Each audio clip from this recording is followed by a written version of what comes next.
how I grow oregano. I use an overseeding method. I'm actually going to do 3 separate videos because people search different things to show you how to plant oregano, thyme, and chives, but the process is pretty much the same. Let me show you some of the plants I have here first before I get to the planting. These are my herbs. They were planted on January 18th, so this is a mix of actually thyme and oregano in the cells. These are thyme. Back here is oregano, chives, marjoram, oregano. Over here, this is thyme that was planted on the 12th. It's a little bit bigger. This is parsley that was planted on the 16th, and this is sage that was planted on the 16th. And you can do the overseeding method for all of these. Herbs are very hardy. They're not fragile. Once they get growing, their root systems are really strong, so you can divide the root ball up. You don't have to worry about really killing them off. Here's the easiest way to do it. Pre-moisten your starting mix. I have videos on that. You never want to start with a dry starting mix in here. Like when you buy it right from the bag and put it in here, it's too dry. You want to put the moisture into it, the water into it when you start so that it looks something like this. And then just fill up your seed cells. I like to thumb pack the cells. You want a nice solid starting base. And this will give you a great starting base for your herbs. Now the oregano seeds are really, really tiny, and they're going to go right into there. Let me show you what they look like.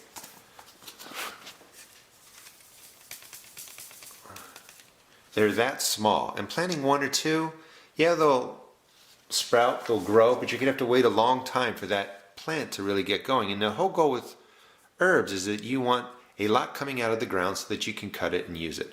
So I take a pinch, that's usually like 20 to 30 seeds, and just scatter them right across the top. And you know that you're overseeding it. You're putting in a whole lot. And that's not even a whole pack. 1 pack I usually actually end up doing about 12 of these individual cells. Once they're on there, just mix them in. You don't have to worry about going too deep. Sometimes it says press them in, sometimes it says 1/8 of an inch, but they want to grow. Just mix them around. You have some seeds that stay on the top of the seed starting mix, some get buried under 1/8 of an inch, 1/4 of an inch. It doesn't matter, they're going to grow. So this is pre-moistened, they're all ready to go. Once these are under the grow lights, I'm not going to have to water this for at least a week. You can check out my watering videos. I'll let you know when you should be watering. You do want your seed starts to go through a drying period, even though you need the moisture for them to sprout and germinate, and of course you need water for them to survive. You do want them to go through a period where the tops dry out. It's just good for the plant. It also cuts back on disease and potential insects like fungus gnats. So now that they're in there, I'm just going to label it. Today is the 30th. O-R-E-G. Do both sides in case for some reason something fades. And that's it. They'll go under my grow lights. My closet is set with a timer. They get 16 hours of light, 8 hours of darkness. So today's the 30th. Around February 11th, well, that's time, my oregano will look like this. Now when they get bigger to about this size, they will come out of the cells. I'll divide them in half right down the middle. They will go into a container about this size. Now I have 2 plugs of oregano. When these get bigger, they'll get about this tall by the time they go out into my garden. I'll divide this again. Now I'll have 4 plants that'll be planted right into my containers or into my earth beds. When do you water? You water when your seed starting mix starts to lighten on top. And what does that mean? Let me show you. Let me show you a better way to kind of eyeball it. When you have moisture in any starting mix, really, it's going to be a lot darker. That's your clue. When it dries out, it's going to look like this. And you can see the difference. That's what you're looking for. When your starting mix in your seed cells go from A nice dark color like that, you can see that the soil makes contact with the edges here.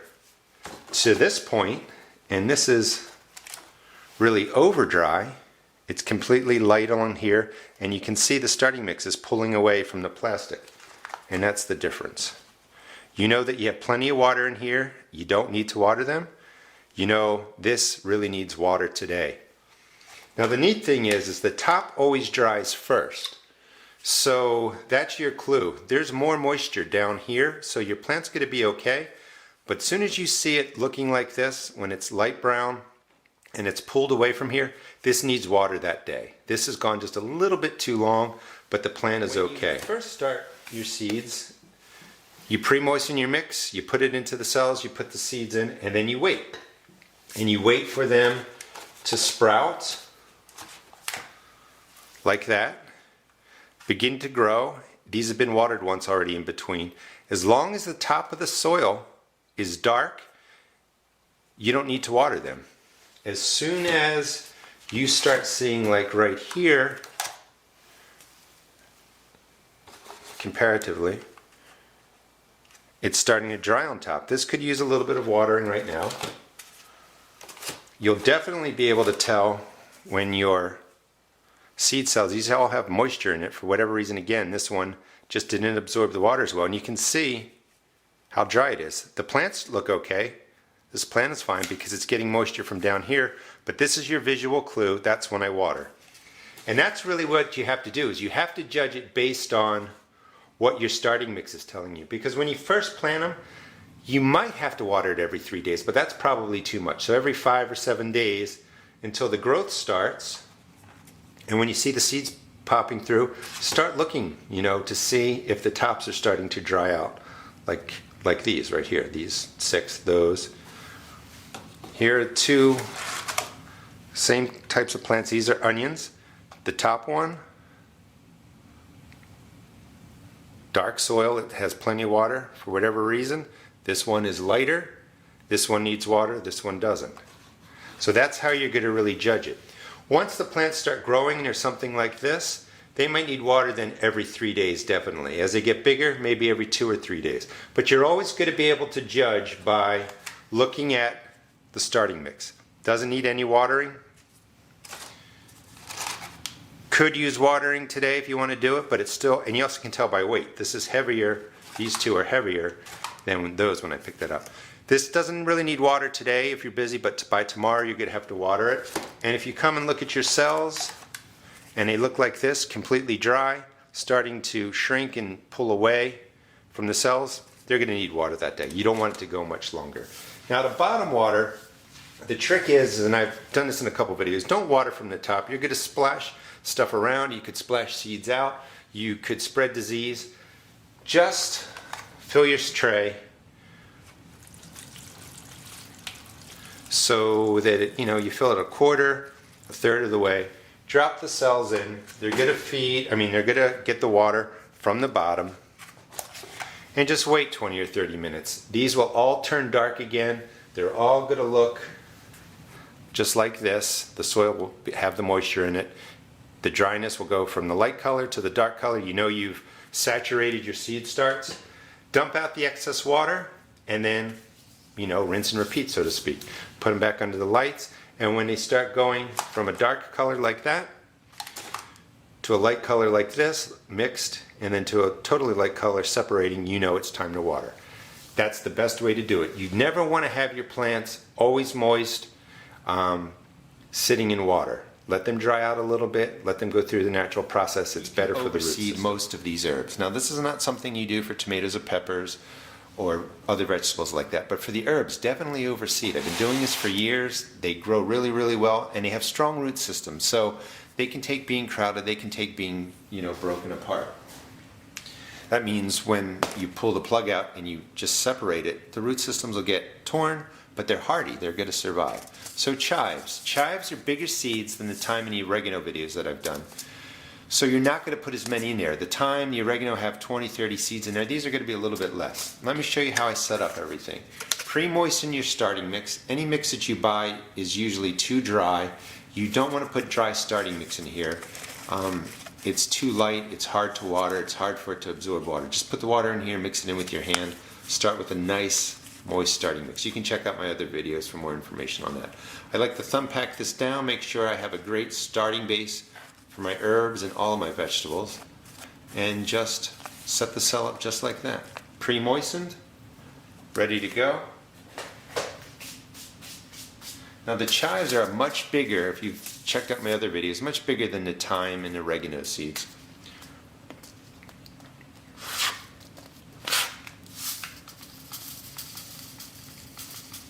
This is what they look like. Excuse me, just swallowed dirt when I was tearing open that pack. Here are the chive seeds. You can see how big they are. You're just taking a pinch, it's probably 10 to 20 seeds, and just drop them on. Don't worry about it. You don't need to count them. You're just sprinkling a good amount right onto here.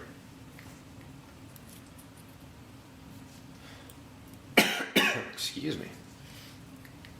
So once they're on, you're going to want to mix these a little bit deeper than the oregano and thyme that I showed you. So go down 1/4 of an inch, even more.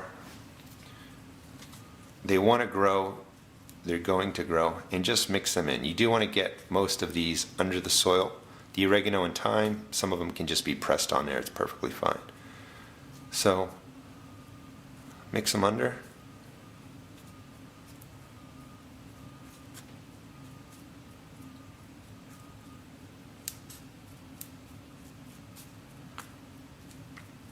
And it might be hard to see on camera, but when you're doing this, you can see the seeds a little bit, so you know where they're going.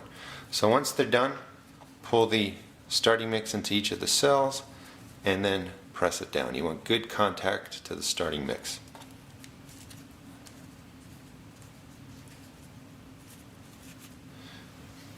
And then for the chives, go ahead and add a little bit more of the starting mix. You just want to make sure the seeds are covered.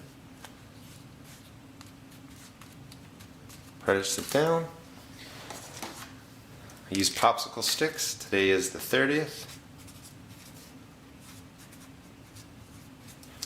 And that's it.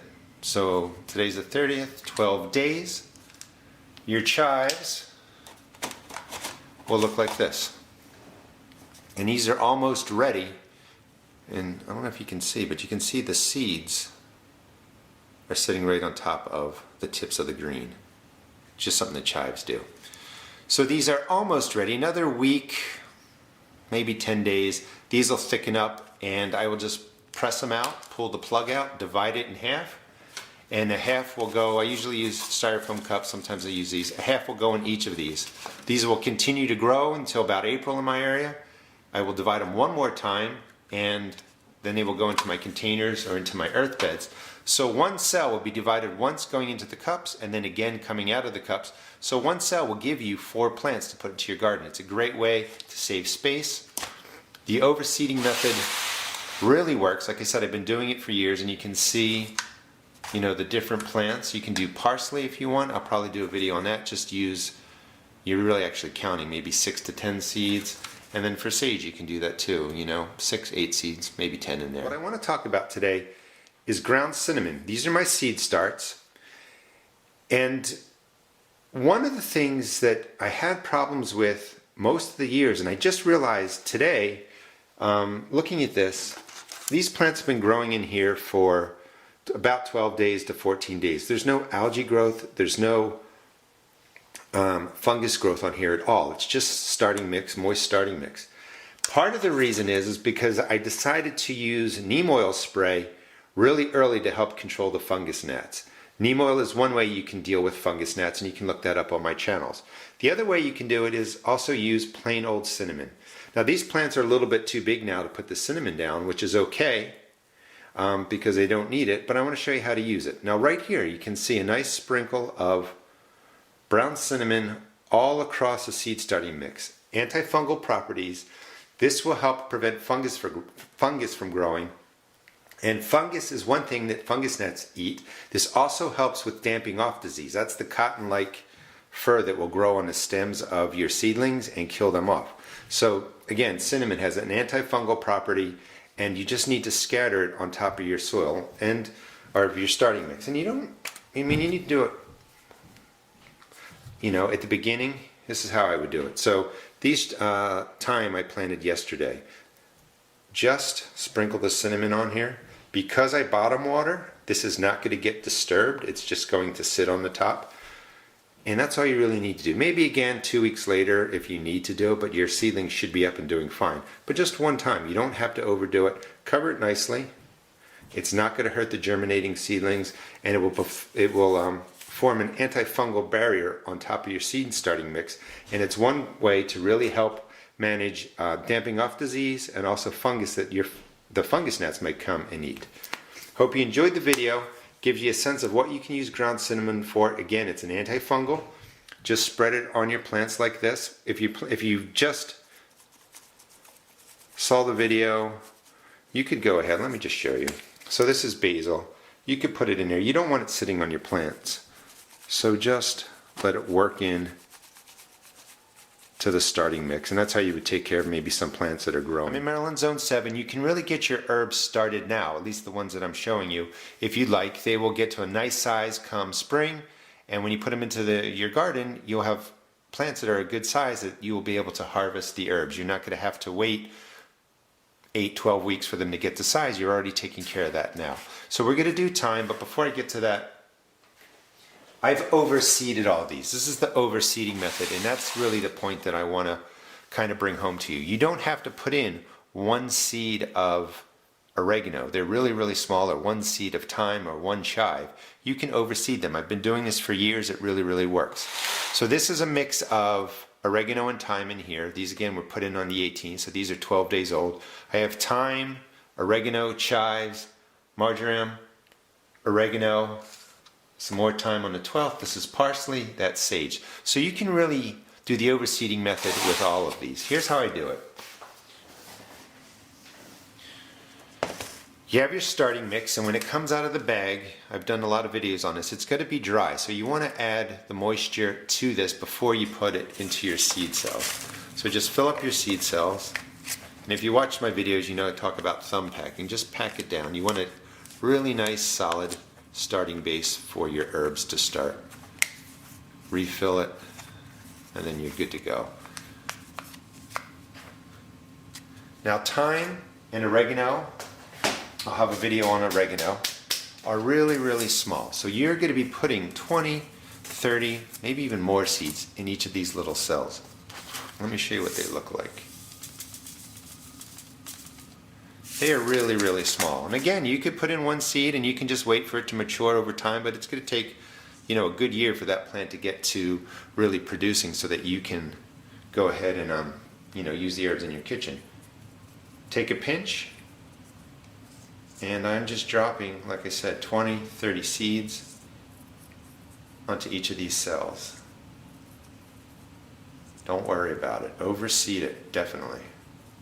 They're very, very hardy. Oregano is a perennial, thyme is a perennial. Here in Maryland Zone 7, that means they'll overwinter, they can freeze, and they'll come back year after year. So once you drop the seeds on, sometimes you read, just press them in. I just mix them in just like that. Nothing fancy. Some will stay on the top, some will be a 1/4 inch deep, some will be 1/8 of an inch deep. You don't have to worry that much. Just as long as they're getting onto moist starting mix, you've overseeded the cells, they should do perfectly fine. Now, these are pre-moistened. You're not going to have to water this for at least a week. You can check out my video on watering. It tells you how to identify when these cells need to be watered.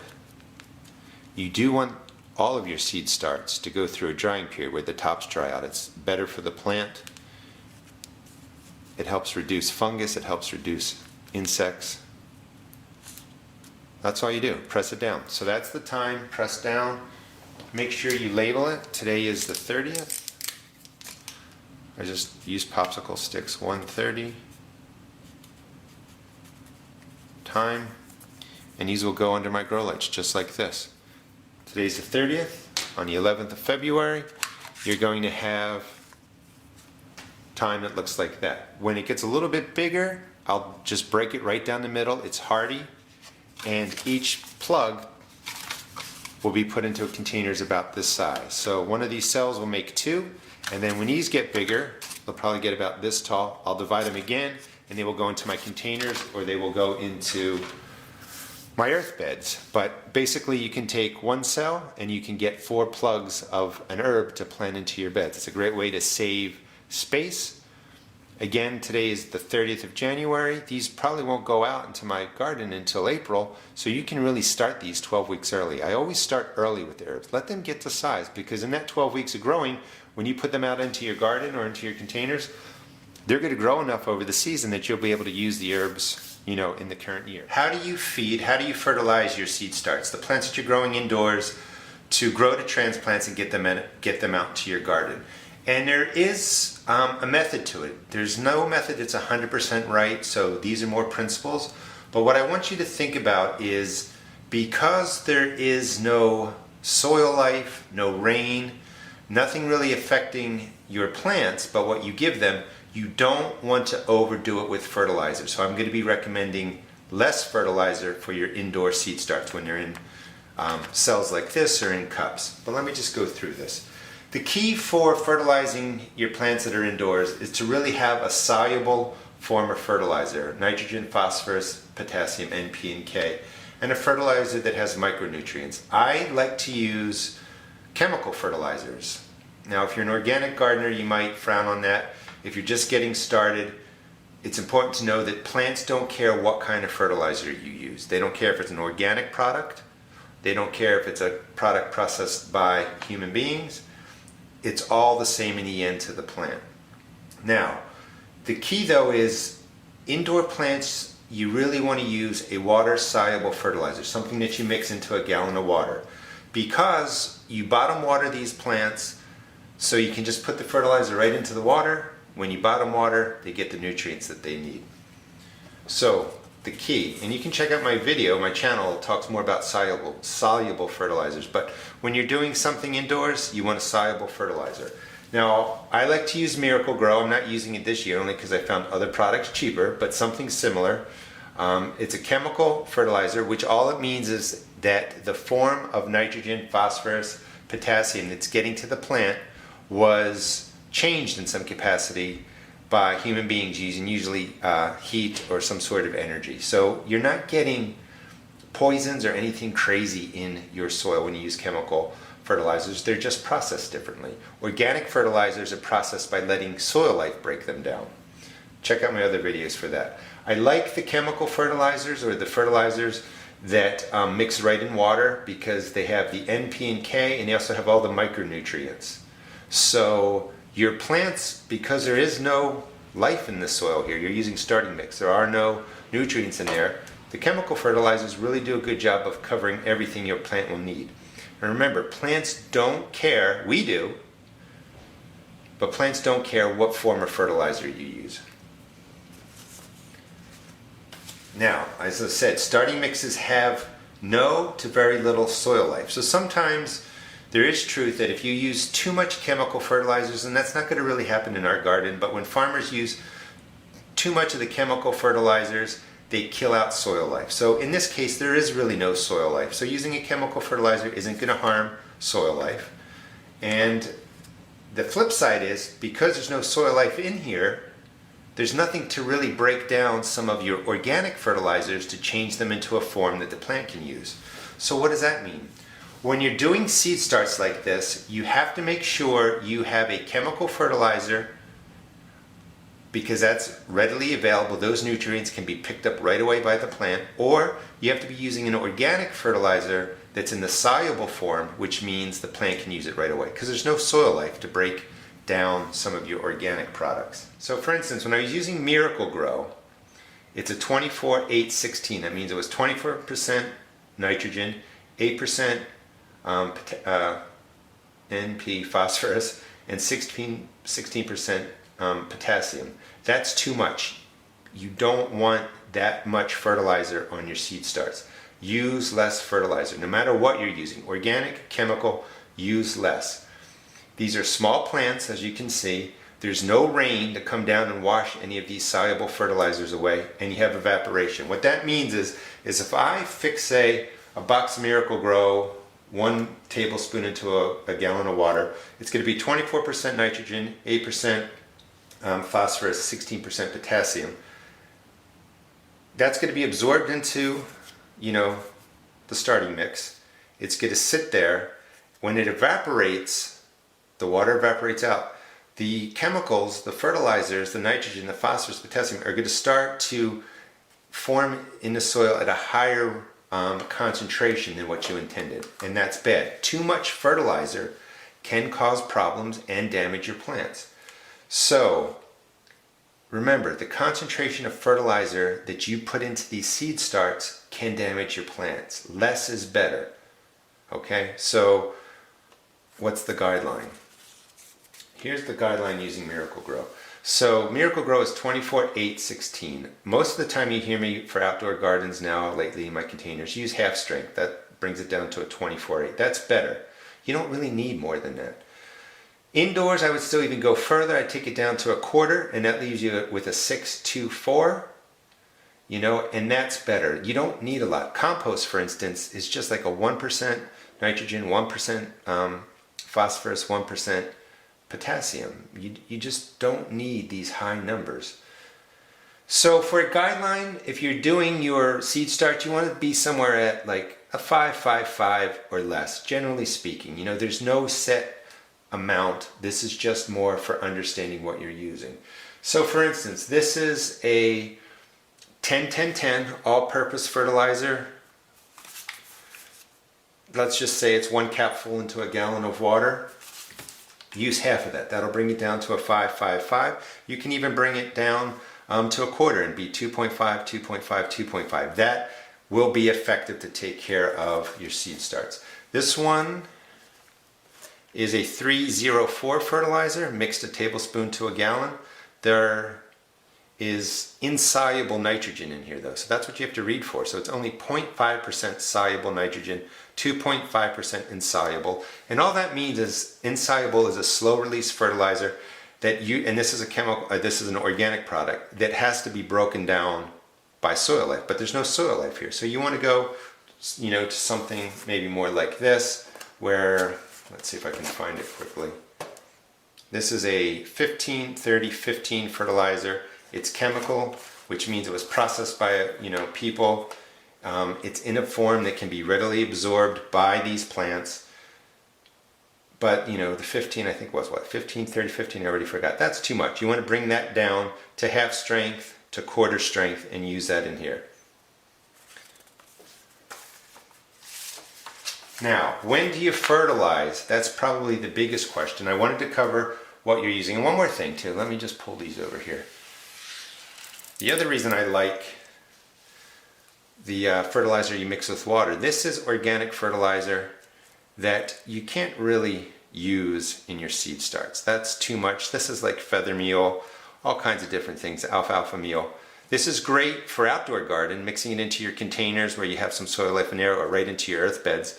And this is a slow release fertilizer, so make sure you know what you're buying. You don't want to buy something like that. You want to get the fertilizers that are organic or chemical and mix in water, because that's much easier to regulate and manage, and it allows your plants to absorb it. So when do you fertilize? Well, these plants have been growing at different rates. Today is January 23rd. These are onions. These have been in there since January 10th, so they've been in there 13 days. As soon as they're fully up and they're growing their second leaf, so to speak, that's when I'll start fertilizing them. These are, this is, I think, arugula, some sort of lettuce, and I forget what else. But these are planted on 116, so these have been growing for 7 days. And these are just actually, I'm just seed starting, no, what am I doing? I'm test germinating my seeds that I sell. So these are all germinating nicely. This is not how I would grow this. But these have been growing now for 7 days. They don't quite yet have their second set of leaves. This is the first set of leaves, and in between there, another leaf will come out. That's the true leaf. So you're really looking for the second leaf that comes out. This is oregano, nope, this is thyme that went into the ground, right into the seed start on the 18th. So this has been 5 days. All of these don't need fertilizer right now. So when do you do it? All right, most plants take, say, 7 days to germinate. Use this as a guideline. So first 7 days, they just get water. Then once they germinate, they take another 5 to 7 days to get their second leaves or their true leaves. So really you can say First week, they're germinating. Second week, they're growing. When they're growing in their second week, they're actually using the seed for nutrients. So they don't need the fertilizer right then. So really when you start your third week, that's when you're going to fertilize. And because everything germinates at different rates and people are growing different things, I can't give you the exact recipe for fertilizing. So week 1, they germinate. Week 2, they grow, they get their second leaves. Week 3, you're going to fertilize every other watering, for another 10 to 14 days for another 2 weeks. So I just do this. This would be your 1 gallon container, fertilizer, half or quarter strength, and you just rotate. Water, then when it dries up again, the fertilizer, water, and then when you get into your 4th week, for most plants, every watering just use your half strength or quarter strength fertilizer, and that will take care of them. Also, sometimes at the 4th week, they're coming out of these cells and going into your transplant cups, but you would fertilize them the same way. I hope that makes sense. And this is probably what's most important. You can always add more fertilizer if your plants are struggling. You can't really take it away. If you put in too much and it concentrates and builds up, it will damage your plants. And then when plants get damaged by fertilizer, sometimes they turn yellow or they change color and they look like, they have some sort of deficiency. So then we add more fertilizer and we're just worsening the problem. Greater damage comes from over-fertilizing seed starts, for real, period. More fertilizer for your seed starts is not better, and I don't recommend you over-fertilize. If I was going to pick something, I don't mind going with the chemical fertilizers at half strength or quarter strength. If you go with the organic fertilizers, make sure you find soluble fertilizer that covers, NP and K and the micronutrients. But this is generally how you would take care of your seed starts with fertilizer. If you have any questions, certainly just leave me a comment. Please check out my blog at www.therusticgarden.blogspot.com and also check out my YouTube videos. Thanks.